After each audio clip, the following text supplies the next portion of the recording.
Ah? Hindi na pwede mag-unfriend at not. Bakit?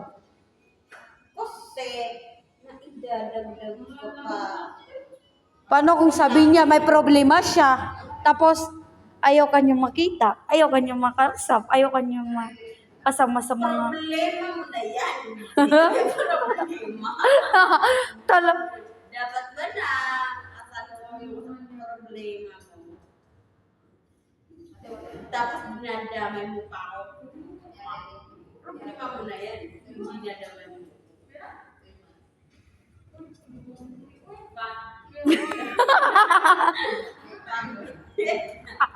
Dati mo lang.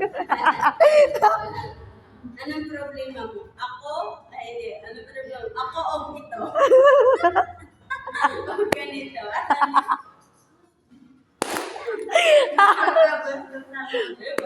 Sabi,